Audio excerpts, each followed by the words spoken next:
Hi Grace, you asked me for the soup recipe, and so today we will show you how to make it.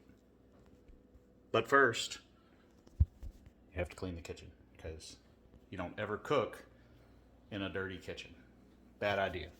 So I'll be back. Yeah, still cleaning. Just give me a minute. Okay, so now that the kitchen's clean,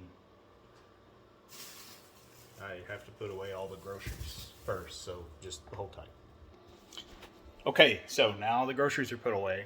So one of the first things you have to make soup is ingredients. And as you can see, we have lots of ingredients.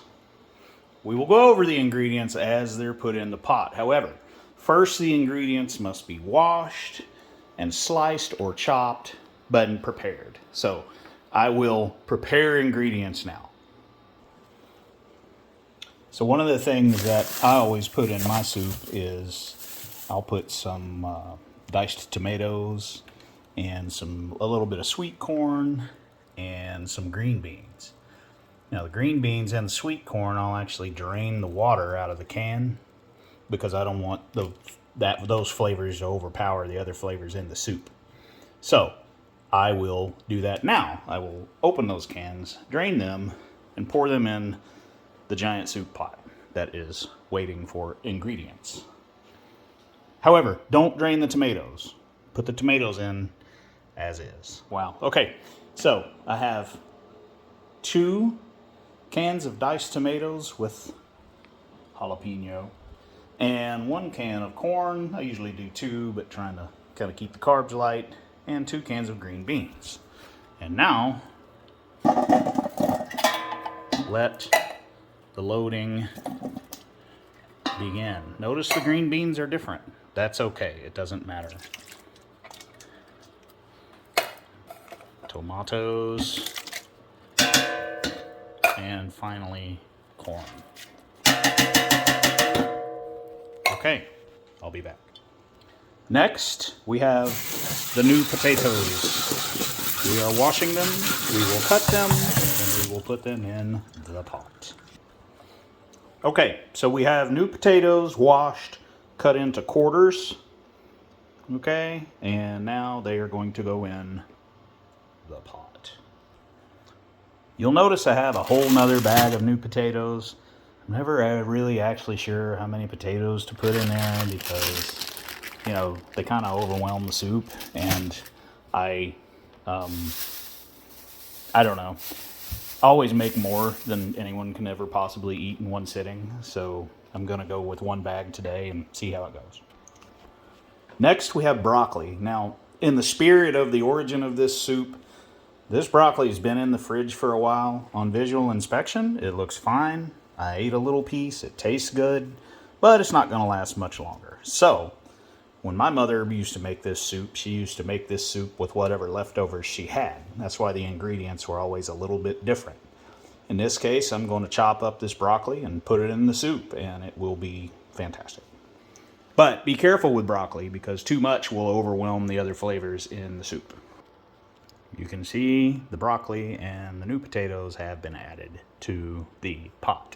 Next, we will work on the peppers, the squash and the zucchini, and a little bit of onion. Okay, I've selected these 4. They've been washed, and now I will slice them. Okay, I've sliced them. And one thing you want to do with squash and zucchini is sometimes those things can be bitter.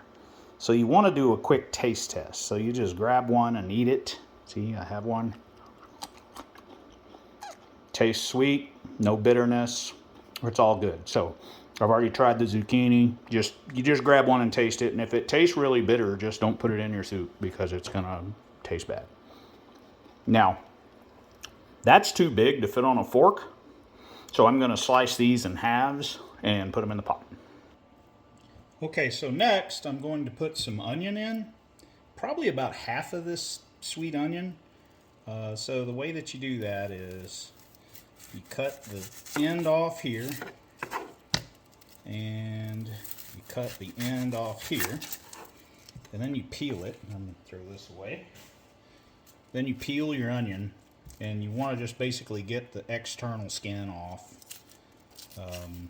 And so you've heard the whole thing about like when you're chopping onions, you cry. That's absolutely true, because the onion juice kind of squirts everywhere and gets in your eyes, and it makes you into a blubbering mess. I mean, whatever you do, don't chop onions and watch Terms of Endearment or something like that, because you'll just be an emotional mess the rest of the day. So we're getting the skin off. And also, after you chop an onion, be sure to wash your hands, because you'll have onion juice all over your hands. Okay, so got the external skin off. I'm going to give it a quick rinse. Not really necessary, but you know, cleanliness and godliness and all that. So, and I keep it kind of simple. I just cut right down the center. I'll set this piece aside, and then I'm going to take this piece and cut it like so, and then I will chop it in half. Now, you know, you can get the fancy little vegetable chopper things, and that actually works a lot better than what I'm doing now. But I don't have one of those, or if I do, I don't know where it is. So I'm going to be old school, be a stubborn old man, and do it my way, which won't be as good. However, once it's in your mouth, you won't know the difference. You won't care how the onion has been chopped. So looking at that, for that entire pot of soup, that's probably enough onion. You don't want to go overboard with onion. So I will put this in the pot. Now next is more tomatoes. And I know you're saying, why more tomatoes? There's already a ton of tomatoes in that pot. Well, these are like little mystery gifts. So I just throw them in whole like so. Not many. So the lucky soup eater who ends up with one on their spoon will be thrilled to have one. It's like a treasure hunt. I put the rest in the fridge and eat those through the week. So next, we add some color and another little variety of flavor, and that is the mini sweet pepper. You'll notice I have 2 bags. This bag I just washed. This bag I will wash shortly and put in the fridge, because these are awesome to just snack on. They taste great. But I'll show you how to cut it real quick. It's very simple. Take said pepper. Let me get that shit. Oh, I lost my video. Damn it. Okay, so I had a little malfunction there because my hands are wet and it pushed the button. Anyway, don't worry about it. Okay, so you take the pepper and you kind of cut about that much of the top off, because you want to, there's seeds inside. You want to get those out of there if you can. And, you know, if there's a bunch, you can just put it under the sink and rinse it real quick. And then I just throw that away. You don't want the seeds in your soup because they're unpleasant to bite into. So there's a good one. And this one's got some seeds. You can see it kind of left. So I'll just kind of, you see how it's still attached? I'll just kind of cut each little spot. And then I'll take it over here to the sink and rinse it out. Get all the seeds and stuff out of there. And now, see, that looks good. Okay, so hold tight. Okay, you can see that I have done several. And now I just slice them into little slices like this. So you end up with a slice like this, and then I'll just actually cut that in half. So then your person who's eating is just getting that in their spoon. And these are great because they add a little bit of flavor and a little bit of color, a little aesthetics. It's a good thing. So I'll be back. Okay, so next we have the meat. Now that's a kind of a know your audience thing. Okay, so we're going to watch the Cowboys today. I've got your grandfather, John Wade, your mother who likes beef, and your sister who likes sausage. And myself, who likes all of those things. We're all going to be eating today. Now, if your audience is, I'm going to walk around and clean while we're talking, because one of the rules of cooking is to clean while you cook. Okay, so if your audience is not big on beef, you can do chicken. You can do turkey. You can even just make vegetarian with broth. If you make vegetarian, you probably need to put more peppers and that kind of stuff in there, more potato, because this meat's really filling. And so if you don't have meat, you need different fillers. But the point of all that is to say, know your audience. We're all big, beef people, so that's what we're making here. So I'm going to take the sausage and slice it and then cut the slices in half. This is beef I buy at the store. It's just stew beef. You can find it at the meat market. It's already cut. I just pour that in the thing, and I'll be back.